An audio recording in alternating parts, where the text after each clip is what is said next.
Hello dear learners of class 8। इस video में हम डिस्कस करने वाले हैं आपकी बुक राइज साइन वाइज का यूनिट 2 मटेरियल्स का चैप्टर नंबर 3 जो कि है सिंथेटिक फाइबर्स एंड प्लास्टिक। ये पार्ट 1 है इस चैप्टर के वीडियो का, इस चैप्टर एक्सप्लेनेशन का। तो पहले इस चैप्टर को स्टार्ट करने के पहले मैं आपको रिकॉल करवाना चाहती हूँ कि जब आप क्लास 7th में थे तो आपने एक चैप्टर पढ़ा था फाइबर टू फैब्रिक। उस चैप्टर में आपने पढ़ा हुआ था नेचुरल फाइबर, सिंथेटिक फाइबर और उनका क्लासिफिकेशन, और जो भी टेक्निक्स उसको फाइबर बनाने के काम आई, फाइबर से फैब्रिक बनाने के, वो सारी टेक्निक्स आपने पढ़ी हुई थी। अब क्योंकि आप क्लास 8 में हैं और आपके चैप्टर का नाम है सिंथेटिक फाइबर एंड प्लास्टिक, तो यहाँ हम पढ़ने वाले हैं सिंथेटिक फाइबर्स के बारे में और उसके टाइप्स और plastic. So before starting the chapter, let us come to the introduction.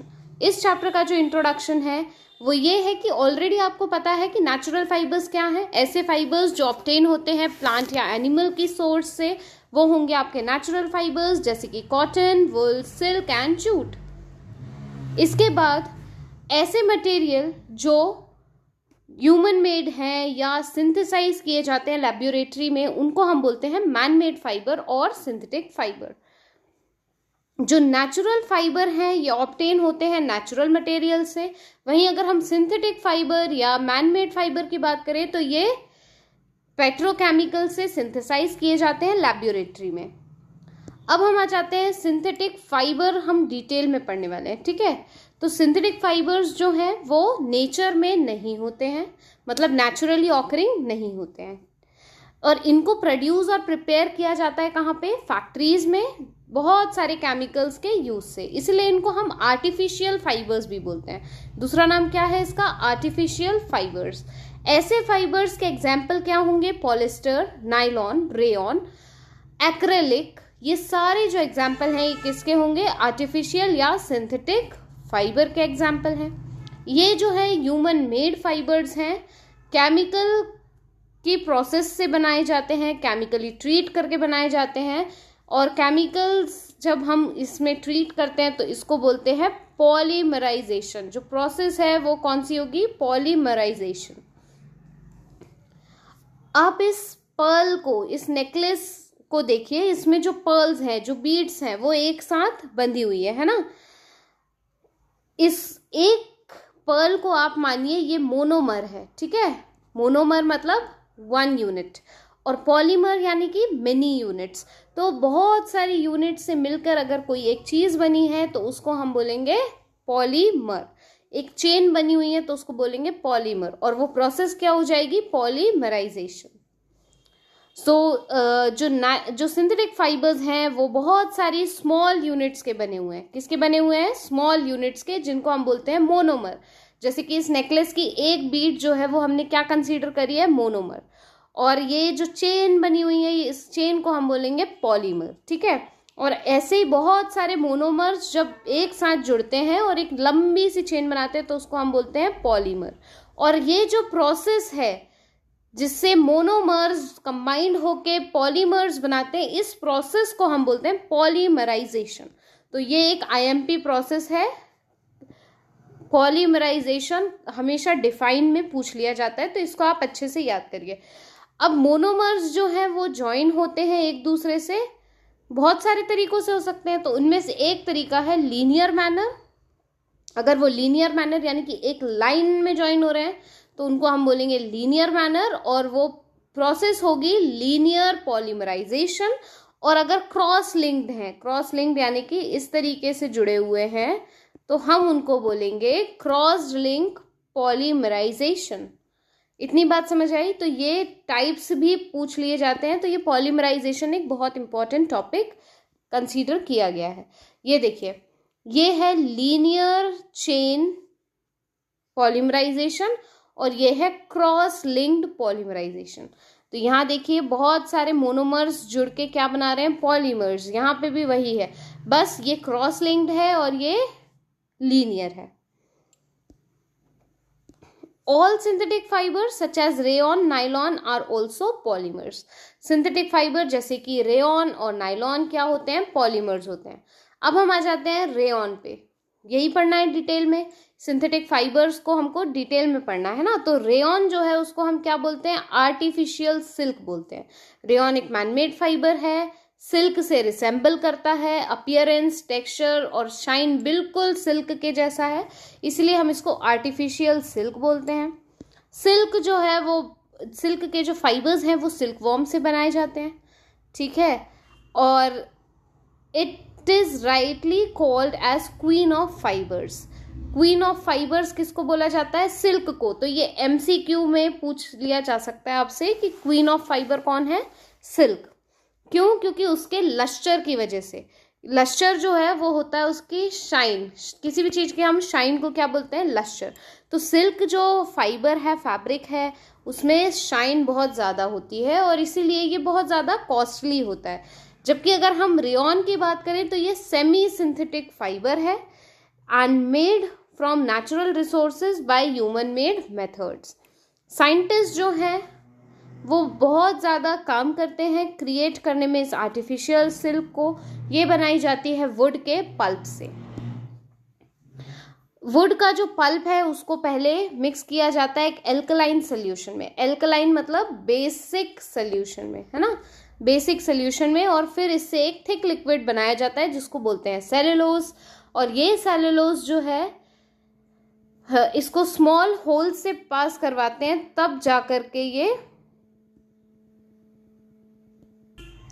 और जब ये फाइबर्स बन जाते हैं ना तो ये थोड़े से हार्ड होते हैं. और इस फाइबर्स को सॉफ्ट करने के लिए इनको एक बाथ ऑफ सल्फ्यूरिक एसिड यानी कि सल्फ्यूरिक एसिड में डाला जाता है ताकि ये थोड़े से सॉफ्टन हो जाए. और जैसे ये फाइबर ऑब्टेन होता है, ये होता है देखो रेयन का फाइबर, जैसे ये फाइबर ऑब्टेन होता है इसको वोव कर लिया जाता है क्लॉथ में.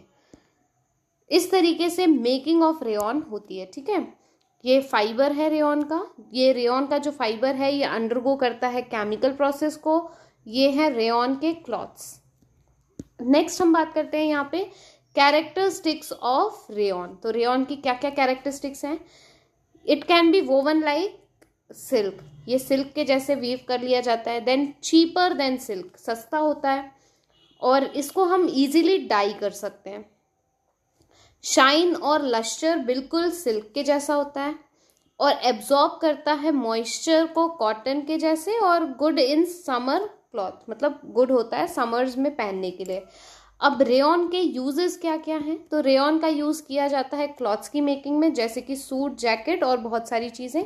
ये है आपकी रेयन की एक जैकेट.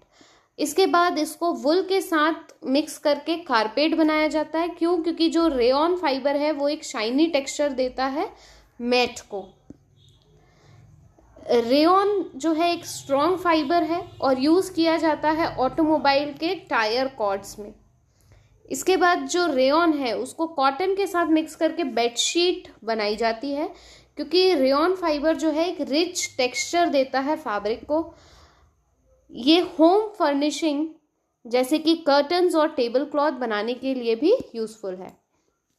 नेक्स्ट है आपके पास नाइलॉन. नाइलॉन भी एक सिंथेटिक फाइबर है. नाइलॉन जो है ये एक फुल्ली सिंथेटिक फाइबर है. जैसे कि रेयन सेमी सिंथेटिक था, तो ये है फुल्ली सिंथेटिक फाइबर और इसको प्रिपेयर किया जाता है without any natural raw material, मतलब बिना किसी नेचुरल रॉ मटेरियल के लिए ये प्रिपेयर हो जाता है. It is made from coal, petroleum, oil and air. किस किस से बना हुआ है नाइलॉन? कोल, पेट्रोलियम, ऑयल और एयर. कैरेक्टरिस्टिक्स की बात करें अगर हम नाइलॉन की, तो पहली कैरेक्टरिस्टिक तो यह कि एक स्ट्रॉन्ग फाइबर है और इसमें गुड फ्रिक्शन रेजिस्टेंस है. इसलिए इससे क्या बनाई जाती है? रोप्स वगैरह बनाई जाती है. ठीक है. और यही कारण है कि ये स्मूथ और सॉफ्ट होता है टच करने में और कंफर्टेबल होता है वेयर करने में. लाइट होता है और इलास्टिक इन नेचर होता है. देन नेक्स्ट पॉइंट इसका कैरेक्टरिस्टिक का ये है, इजी टू मेंटेन है, does not gate crease easily, यानी कि सल नहीं पड़ती आसानी से. Does not absorb much water and ड्राइज quickly, ज़्यादा पानी एब्जॉर्ब नहीं करता है और जल्दी सूख जाता है. देन नेक्स्ट कैरेक्टरिस्टिक है, it is easy to dye and easy easily available, dye करना भी बहुत इजी है और अवेलेबल हो जाता है बहुत इजीली। इसके बाद यूजेस ऑफ नायलॉन, तो नायलॉन के क्या क्या यूज हैं। नायलॉन जो है एक स्ट्रॉन्ग फाइबर है और इसीलिए ये ड्यूरेबल आइटम्स बनाने के काम आता है, जैसे कि रोप, पैराशूट, टेंट, स्लीपिंग बैग और भी बहुत सारी चीज़ें। इसके बाद ड्यूरेबल है, इलास्टिक है, वाटर रेजिस्टेंस है और यूज़ किया जाता है फिशिंग नेट्स बनाने के लिए। एक और यूज़ है इसका कि जो ब्लिस्टर्स होते हैं टूथ ब्रशेस में, वो भी किसके बने हुए हैं, नायलॉन के। जो क्लॉथ्स और सॉक्स होते हैं वो भी नायलॉन के बनाए जाते हैं। इसमें लश्चर होता है, इसलिए इससे कर्टन्स भी बनाए जाते हैं। It is a fact. और ये जो नायलॉन की थ्रेड होती है ये स्ट्रॉन्ग होती है स्टील के वायर से भी, इसलिए इससे रोप्स वगैरह बनाई जाती है और बहुत लंबा चलता भी है ये। नेक्स्ट हम बात करते हैं यहाँ पे पॉलिस्टर। पॉलिस्टर हमारा एक और सिंथेटिक फाइबर है जो कि बना हुआ है repeating unit of chemical substance call ester. Polyester यानी कि बहुत सारे मोनोमर्स जुड़ के पॉलीमर बनाते हैं एस्टर के, उससे जाकर के बना है polyester. Ester are the chemicals which give fruity smell. Ester एक ऐसा केमिकल है जो कि फ्रूटी स्मेल देता है।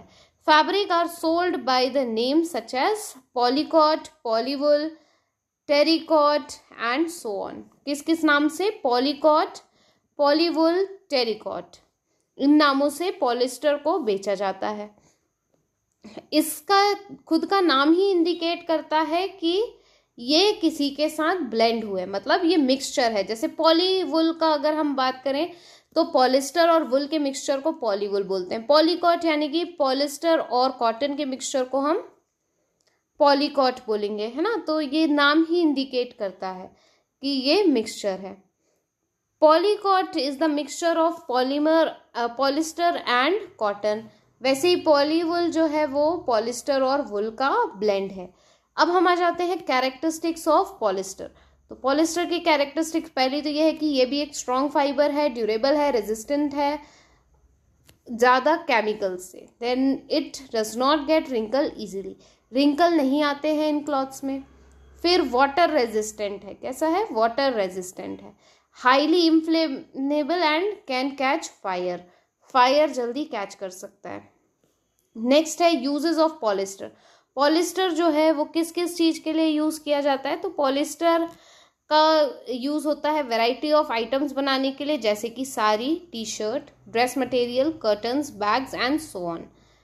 टेट्रालिन जो है वो एक पॉपुलर पॉलिस्टर है, ये IMP क्वेश्चन है। टेट्रालाइन जो है वो क्या है, पॉपुलर पॉलिस्टर है और यूज़ किया जाता है प्लास्टिक बॉटल्स और क्लॉथ्स को बनाने के लिए।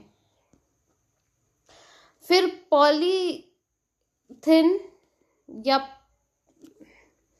पॉलीएथिन terephthalate is another form of polyester, जिसको PET भी बोला जाता है। ये इससे बॉटल्स और किचन यूटेंसिल की मेकिंग होती है, films, wires and many other useful products.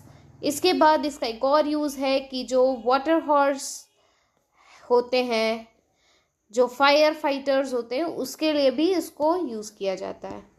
Next हमारे पास है सिंथेटिक फाइबर एक्रेलिक। ये एक मैनमेड फाइबर है और एक्रेलिक का मतलब होता है कंटेनिंग एक्रिल, यानी कि एक्रोलाइन। एक्रोलाइन क्या है, अब एक बिटर लिक्विड है जो कि प्रेजेंट होता है अनियन में। पहले इस फाइबर को छोटे छोटे टुकड़ों में काट लिया जाता है वुल के जैसे, और इसको स्पून कर लेते हैं यार्न में और फिर इससे बनाया जाता है ये फैब्रिक।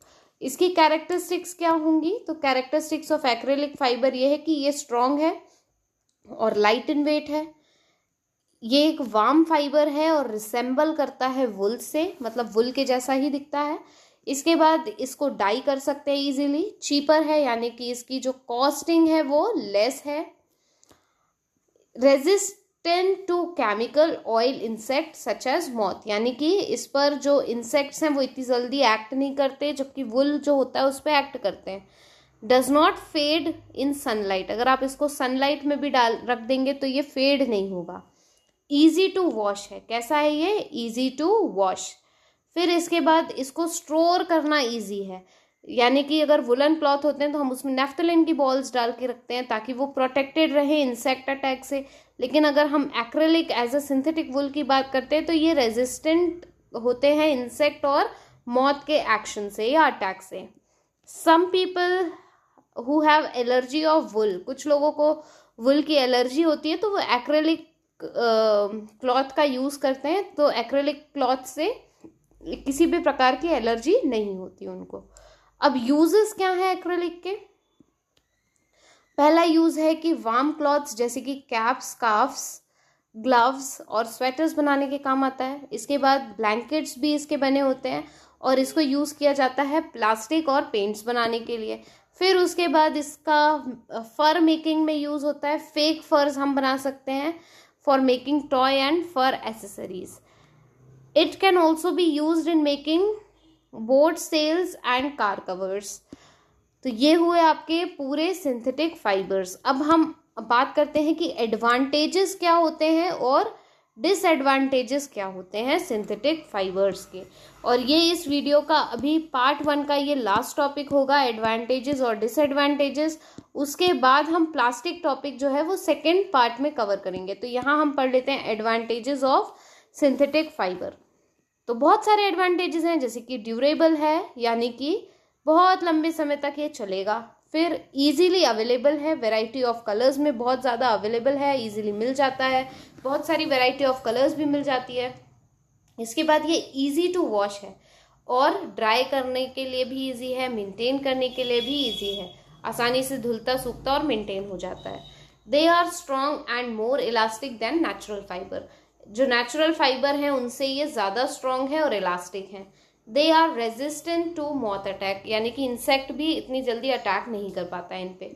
फिर अफोर्डेबल है, यानी कि इनकी जो कॉस्ट होती है वो कैसी होती है, लो होती है, तो इसलिए इसको हर व्यक्ति अफोर्ड कर सकता है। डिसएडवांटेज क्या है? इजीली फायर कैच करते हैं, इसलिए जब भी आप किचन या लेबोरेटरी में काम करते हैं तो आपको ये जो क्लॉथ्स हैं, सिंथेटिक फाइबर से बने हुए क्लॉथ्स हैं, इनको नहीं पहन के काम करना है। जो कि सिंथेटिक फाइबर्स जो होते हैं ये इजीली फायर कैच कर लेते हैं, इसलिए जब भी आप क्रैकर्स वगैरह भी बर्न करें तो इनको पहन करके नहीं बर्न करें, क्योंकि ये बहुत जल्दी मेल्ट हो जाते हैं और स्किन से चिपक जाते हैं, तो जो पर्सन है उसको सीवियर बर्न्स हो सकते हैं। इसके बाद इसका एक डिसएडवांटेज ये है कि ये मॉइस्चर को एब्जॉर्ब नहीं कर पाता है, तो इसकी वजह से इसको एक आइडियल फाइबर नहीं माना जाता समर सीजन में पहनने के लिए, जब बहुत ज़्यादा स्वेटिंग होती है और जब आपका क्लाइमेट बहुत ज़्यादा हॉट होता है, तब इसको हम एक आइडियल फाइबर नहीं मान सकते।